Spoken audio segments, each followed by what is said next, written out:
Bonjour, je te retrouve aujourd'hui pour un autre nouveau format, à savoir que je vais décrypter avec toi des séries ou des films et on commence aujourd'hui avec les chroniques de Bridgerton. Si vous cherchez à découvrir qui vous êtes et à vous libérer de vos schémas répétitifs qui vous empêchent d'être pleinement épanoui, bienvenue sur cette chaîne. Alors c'est une série que j'ai découverte il n'y a pas très longtemps et je l'ai vraiment adorée. On retrouve plein de mémoires transgénérationnelles dans cette série et donc je voulais les partager avec toi. Alors, spoiler alerte, attention, si tu n'as pas vu la série et que tu veux la voir, s'il te plaît, arrête-toi tout de suite parce que je vais devoir utiliser des éléments de la série pour pouvoir faire l'analyse et donc sache que je vais te donner des éléments où tu vas découvrir certaines choses, donc arrête-toi tout de suite si tu veux pas les découvrir. Et puis si tu l'as vu alors, ou si tu ne comptes pas la regarder tout de suite, eh bien alors je te propose qu'on commence tout de suite l'exploration. Alors j'ai retrouvé l'arbre généalogique de la famille et donc on est bien sur un couple parental avec Violette et Edmund qui ont eu des enfants. Alors Edmund ne fait pas partie de la série puisqu'il est décédé, mais donc on a bien plusieurs enfants. On a le premier garçon qui est Anthony, qui est ensuite suivi de Bénédicte et de Colline. La première fille et donc la quatrième de la fratrie, c'est Daphné, suivie de Héloïse, de Francesca, de Grégory, et puis on a Hyacinthe. Et donc là, on a vraiment la totalité de la famille Bridgerton. Alors effectivement, cet arbre généalogique, il n'est pas mis dans les codes comme je le propose habituellement. Donc si tu veux revoir la vidéo sur comment on construit un arbre généalogique, je te le mets juste ici en dessous dans la description et puis tu peux également télécharger l'e-book gratuit sur comment on construit un arbre généalogique. Mais voilà, là je l'ai repris tel quel parce que c'était plus facile comme ça et donc vraiment en fonction des épisodes et en fonction de où on se trouve dans la série, eh bien on va analyser chaque enfant de cette famille et puis là on va le faire du coup d'un point de vue transgénérationnel. Alors on commence donc avec Anthony qui est le premier de la famille, le premier enfant donc du couple de Violette et d'Edmund. Et donc Anthony, il a la place de numéro 1. En psychogénéalogie, les places sont très importantes dans une fratrie et là on voit vraiment bien que Anthony, il tient sa place de numéro 1, il est numéro 1 puisqu'il est le chef de famille, c'est lui qui devient vicomte au décès de son père. Alors il faut savoir qu'il devient vicomte très très tôt puisque son père est décédé quand Anthony était encore enfant. Et donc Anthony il va vraiment tenir ce rôle de leader, ce rôle de chef de famille comme un numéro 1 en psychogénéalogie. Et donc voilà, là on peut s'assurer qu'en tout cas Anthony Bridgerton il est numéro 1. Et effectivement, Anthony est un enfant parentifié, donc il devient vicomte à son enfance et c'est lui qui va devoir venir prendre les décisions pour la famille, des décisions qui sont parfois même très très importantes, qui relèveraient d'avoir un esprit d'adulte ou en tout cas le développement d'un adulte, et donc là c'est pas le cas. Donc Anthony est vraiment un enfant parentifié et on peut le voir dans son évolution au fur et à mesure de la série puisque c'est vraiment quelqu'un qui va être très tranchant, très tranché par rapport aux mémoires transgénérationnelles, puisqu'on est quand même là pour ça. Anthony Bridgerton, eh bien, il a une potentielle mémoire de jumeaux perdus. Alors, pourquoi potentielle mémoire? Parce que, comme je vous le dis toujours, on ne va pas faire d'hypothèse, on ne va pas faire d'élucubration. Alors là, je le fais parce que d'une part, c'est une série et que d'autre part, je n'ai pas plus d'informations, mais j'explique comment j'en arrive là et pourquoi. Alors, mémoire de jumeaux perdus. Dans les mémoires de jumeaux perdus, eh bien, on a souvent derrière des amours fusionnels, des amours passionnels. Et donc, effectivement, avec Anthony Bridgerton, c'est ce à quoi on va avoir accès. Ça veut dire que c'est quelqu'un qui, au départ, pense ne pas avoir accès à l'amour du tout, et puis d'un coup d'un seul, il tombe amoureux de Mademoiselle Charma, et ça devient un couple fusionnel et passionnel qui ne se délie plus. Et donc ça, c'est vraiment lié à des mémoires transgénérationnelles de jumeaux perdus. Quand on est lié comme ça à quelqu'un avec de la passion, avec de la fusion, ça peut être très lié à ça. Alors je sais qu'aujourd'hui, on dirait que d'un niveau karmique, ça pourrait être des flammes jumelles. Alors je ne vais pas rentrer dans le débat aujourd'hui, mais c'est vrai que parfois on confond les deux. Flammes jumelles, jumeaux perdus. Les flammes jumelles, c'est d'un niveau karmique. Les jumeaux perdus, c'est au niveau transgénérationnel. Mais je t'en reparlerai très très vite puisque dans la vidéo, pas la suivante mais je pense celle d'après, eh bien ce sera consacré aux jumeaux perdus. Donc voilà, tu vois déjà amour fusionnel, mais là tu le vois vraiment bien dans la série. C'est que on passe de l'un à l'autre, ils pensent ne pas du tout pouvoir avoir accès à l'amour, et puis on est vraiment dans un amour très fusionnel. Et d'ailleurs, eh bien, Mademoiselle Sharma, donc sa femme, c'est exactement la même chose, si ce n'est qu'avec elle, on peut rajouter une mémoire d'amour interdit, puisque Mademoiselle Sharma est un enfant illégitime. Et donc, on voit effectivement au décours de la série le pourquoi c'est un enfant illégitime, de pourquoi elle n'a pas accès à l'amour. Et puis, d'un coup d'un seul, pareil, on va arriver sur un amour fusionnel et passionnel avec Anthony Bridgerton. Donc voilà pour ce premier enfant de la famille. En vous parlant, je me rends compte que je n'ai pas fait les mémoires transgénérationnelles derrière les prénoms de cette famille. C'est quelque chose qu'on peut faire. Pareil, je vous renvoie à la vidéo sur les prénoms pour que vous puissiez comprendre qu'est-ce qu'il y a derrière. Là, je l'ai vraiment fait au niveau de l'arbre généalogique de manière beaucoup plus générale. Donc voilà, comme ça, vous voyez. Ensuite, nous allons voir Colin Bridgerton. Donc Colin Bridgerton, c'est le troisième enfant du couple de Violet et d'Edmond. Donc effectivement, entre Anthony et Colin, il y a Benedict, mais on n'a pas encore eu les épisodes sur Benedict. Donc c'est la raison pour laquelle je ne l'en parle pas aujourd'hui.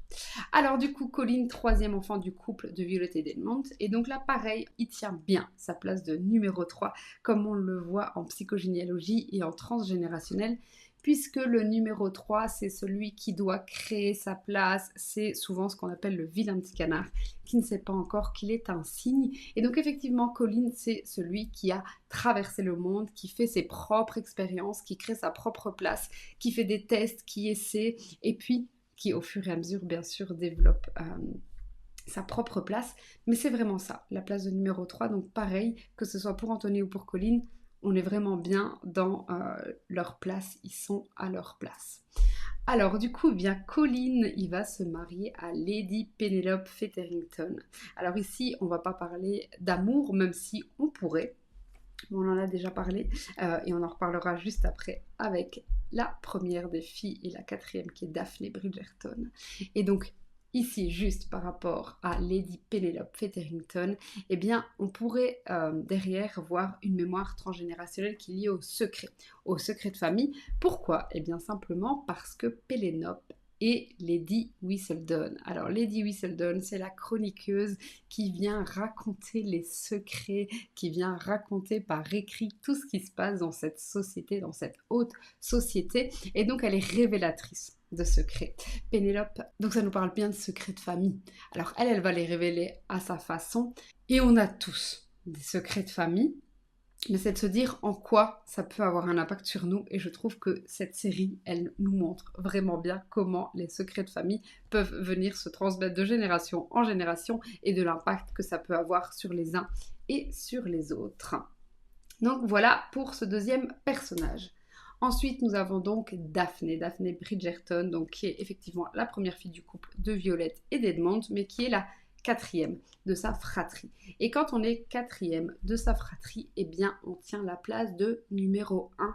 Et donc, pareil, Daphne, elle est bien à sa place de numéro 1, donc à sa place de leaduse. Et donc, on voit bien dans la série que, donc déjà, c'est la première qui se marie. Et donc, elle tient ce rôle elle tient sa fratrie. Alors, pour Daphne, on a une mémoire pareille, comme pour son frère, qui est premier, de jumeaux perdus, puisque c'est la même chose pour elle. Elle va vivre un amour fusionnel. Et donc, effectivement, Daphne se marie au duc Simon Basset.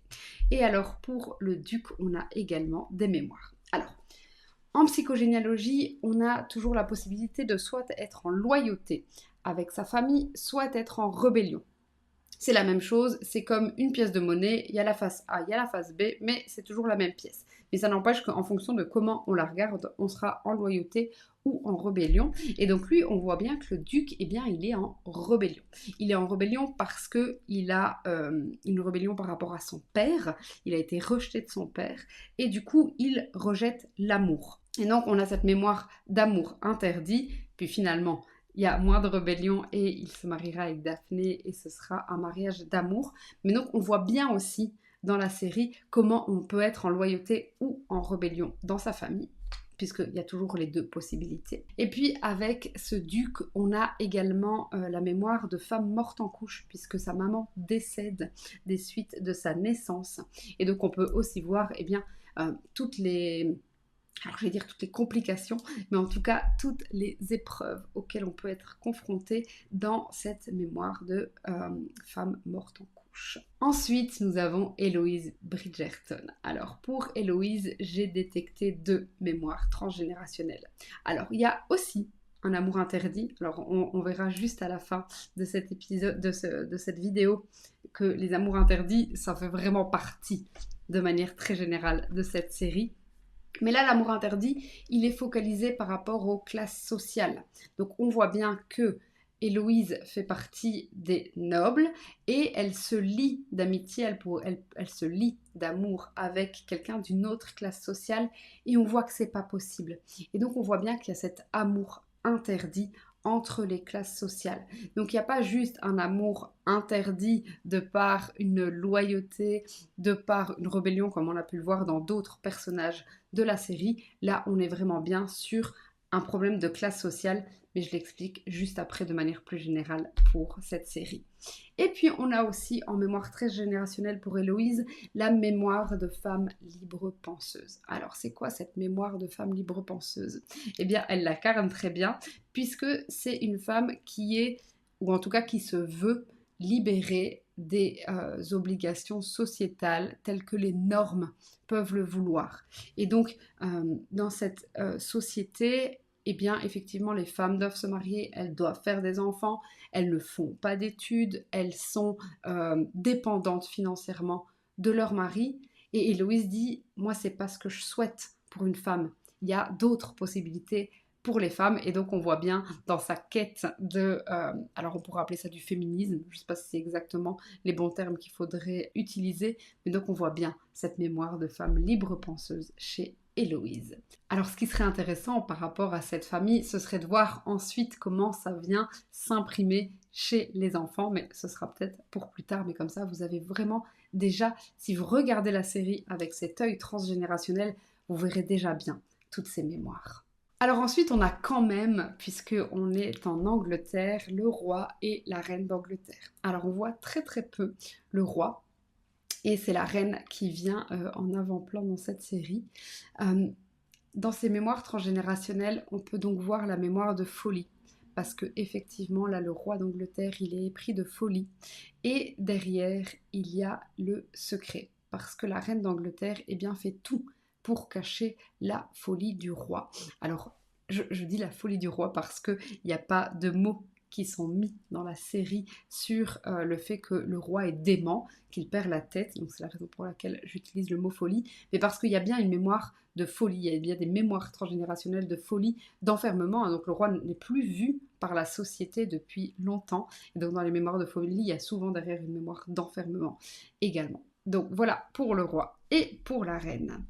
Et puis de manière plus générale, dans cette série, on voit bien qu'il y a une mémoire de migration. Et donc là, on voit bien qu'il y a plusieurs peuples qui viennent s'entremêler. On a notamment Mademoiselle Sharma qui vient d'Inde, qui vient se marier du coup avec Anthony Bridgerton. On voit comment ça vient s'entremêler. Donc c'est super intéressant en termes de mémoire de migration. Mais il y a surtout cette mémoire transgénérationnelle d'amour et cette mémoire transgénérationnelle qui sont liées à l'argent. Alors j'en ai déjà aussi parlé dans d'autres vidéos de comment amour et argent viennent se mêler, notamment dans les mémoires de prostitution, et donc je vous remets pareil, n'hésitez pas à aller voir ces vidéos-là pour aller plus loin. Mais ici, ce que je voulais dire par rapport à mémoire d'amour et d'argent, c'est qu'on voit vraiment bien à travers cette série que c'est parfois pas évident de faire un choix de cœur ou un choix de raison. Et donc, je trouve qu'au décours de toute la série, c'est vraiment ça qui est mis en avant et on voit comment ça peut venir se jouer. Et puis comment on lit amour et argent. Alors là, dans la série, on ne peut mieux faire en termes de démonstration, puisqu'on voit bien que d'une part, il y a les classes sociales qui jouent, mais qu'en plus de ça, les hommes doivent payer une dot. Et donc, derrière cette dot, aujourd'hui, ça va venir créer des conflits de valeurs, puisqu'on va venir confondre amour, argent, on va venir confondre qualité et quantité. Et donc je trouve que vraiment au décours de cette série, on peut vraiment bien voir l'impact que ça peut avoir. Donc voilà pour ce premier épisode qui est lié aux séries et aux films. Eh bien, je vous propose de me dire en commentaire ce que vous avez pensé déjà par rapport à cette série. Si vous l'avez vue, que vous voulez la re-regarder avec cette vision transgénérationnelle, je pense que c'est super intéressant. Et puis n'hésitez pas surtout à me dire en commentaire s'il y a d'autres films et séries que vous voudriez que je regarde avec cette vision transgénérationnelle. Comme d'habitude, eh bien, je vous invite à vous abonner à ma chaîne pour ne pas rater les prochaines vidéos. Et d'ici là, je vous souhaite de vivre pleinement votre vie.